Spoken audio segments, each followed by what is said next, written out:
재외국민 투표가 벌써 시작되고 또 선상 배를 타고 있는 사람들의 투표도 이제 곧 시작되는 마당에 29일, 30일 사전 투표가 진행이 되는데 이 와중에요. 민주당과 국민의힘의 공약이 아직 나오지 않았다는 거예요. 10대 공약 같은 큰 것만 발표하고 세부적인 공약을 갖다가 이 두 당이 내지 않고 있는데 내게 되면 욕을 처먹을 거기 때문에 일부러 공약을 발표 안 하고 뭉갤 만큼 뭉개다가 지금 대선 직전인 26일 오늘하고 내일 이틀간에 발표할 거다. 이렇게 말하는 거예요.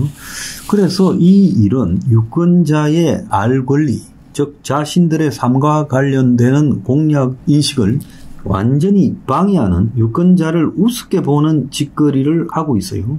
그래서 민주당은 내일 발표한대요. 그래서 세부적인 정책을 추가하고 빼고 하고 있어서 책자 출간 일정도 고려해 사전투표 일인 29일까지 늦어질 수도 있다고 말하고 있고 국민의힘도 26일, 27일 공약집을 내놓겠다 하는데 막바지 수정이 필요하다. 그래서 유권자들은 지금 선거 일주일 전에 아직도 세부 공약을 보고 있지 못해요. 집으로 날라온 각종 선거 관련 홍보 자료들은 그야말로 10대 공약이라고 대충 말한 거지 세부적인 공약은 아니라는 겁니다. 조기 대선 때문에 그렇다 어쩐다 하지만은 지난 박근혜 대통령 탄핵 이후 19대 대선에서는 벌써 공약집이 유권자들한테 갔지요. 그래서 정치권에서는 이들이 지금 경제 위기에 금전살포식 대선을 치르면서 공약의 상당수가 그런 것들이니까 유권자에게 공약집이 일찍 가는 게 좋을 일이 없다고 보고 일부러 그런다는 거예요. 그래서 이제 뭘 보고 뽑아야 될 건가라는 이런 부분에 대해서 이들이 선거를 사실상 유권자들을 지팬으로 만들어서 그냥 공약 관계없이 묻지마 찍어라 이런 것들을 지금 하겠다는 거고 자 그래서 좌파 진영에서도 이렇게 공약이 늦어져서는 되냐 그래서 좌파 시민단체들도 입이 튀어나와 있다 이런 이야기가 나오고 있습니다. 그러니까 스스로 자기들이 말한 공약을 실현할 가능성이 없다고 보니까 일부러 늦게 내고 있다라는 거죠. 그래서 정책이라는 것도 사실상 없었고 정책도 없는 마당에 세부 공약을 발표하면 욕을 먹고 예산 낭비한다고 구체적으로 얻어맞을까봐 되도록이면 늦게 해야 되겠다고 두 당이 눈치를 보다가 이런 사태가 벌어졌다는 거예요.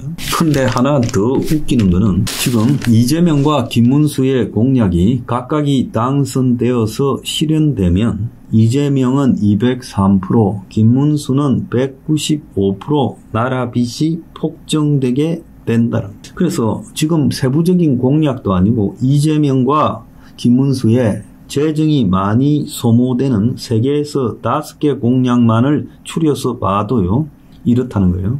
그래서 세대 간 불평등이 심화되고 미래 세대, 젊은 세대의 부담이 커지게 되고 구체성, 실현 가능성, 계획성이 없는 그런 사기용 공약들이다. 그래서 재원이 얼마나 들고 그걸 조달 방법을 이렇게 담은 공약 가계부까지 같이 발표해야 된다라는 거예요. 이재명의 공약 가운데서는 기본사회 공약에 들어가는 아동수당 지급 대상을 18세까지 점진적 상향, 농업기본소득 도입, 기초연금 부부 감액 폐지 등이 지금 들어갔고 김문수의 공약에는 상속세 최고세율 인하, 법인세 세율 인하, 소득세 기본 공제 인상, 소득세 물가 연동 도입, 국민연금 자동 조정 장치 등이 반영되어서 해보니까 이렇다는 거예요. 그런데 지금 이재명의 기본사에도요 수십조가 연 들어가는 황당한 내용입니다. 실제로요 지금 정확하게 예산이 얼마나 들어갈지도 알 수 없어요. 자 그런 상황에서 지금 김문수가 애 한 명씩 놓으면 1억을 주겠다고 하는 공약을 냈어요. 그래서 저출산 문제를 갖다가 돈 줘서 해결하겠다? 그러면 한 해에 25만 명 정도가 태어나니까 25만 명 이상의 1억씩을 주게 되면 25조 원이 소요된다는 거예요. 자, 지금 비교적 표 편향이 심각치 않은 1336만 명의 MZ세대라는 게 있어요. 2030 세대요. 그래서 이 세대가 지금 전체 유권자의 30%고 이들이 무당파 비율이 높아서 20대의 30%, 30대의 18%가 그렇다는 겁니다. 그런데 저출산율 문제의 본질은요, 집값입니다. 그래서 집값이 비싸서 저출산이 되고 있는 거죠. 오늘 아침에 서울 평균 아파트 가격이 13억을 돌파했고 일반 단독주택까지 포함한 매매 가격이 10억 398만 원이다라고 이야기가 나오고 그 중에서 이제 아파트가 주택가격 상승을 이끌었는데 자, 아파트 평균 매매 가격이 지난달 13억 2,965만 원에서 더 올랐어요. 13억 4,543만 원. 자, 강남에서 무지개 오르니까 지금 이런 현상이 벌어졌다는 거예요. 전국 아파트 평균 가격도 5억 2,543만 원. 지방에는 아주 싸다 했는데 이 평균 가격이 이래요. 그래서 수도권도 지금 7억 7,018만 원이에요. 그래서 전세 가격도 올랐지만 아파트 가격이 더 올랐다는 거예요. 자, 그리고 골 때리는 거는 상위 20% 아파트 가격이 하위 20%보다 11.6배가 된다는 거예요. 서울의 상위 20% 아파트 평균 가격이 30억이 넘어서 30억 942만 원, 하위 20%는 4억 9,043만 원. 그래서 5억이 안 된다는 거죠. 자, 이러다 보니까 평균 전세 가격도 6억 5천만 원 수준까지 올랐습니다. 아파트 가격이 2015년경부터 서울을 중심으로 경기도까지 급등하면서 그때 이후에 출산이요 급락했어요. 그래서 한때는 신생아가 40만 명이 넘어갔어요. 그런데 이것이 급락하는 게 2015년 이후부터 급락을 하면서 출산율이 아주 그냥 폭락하기 시작했다.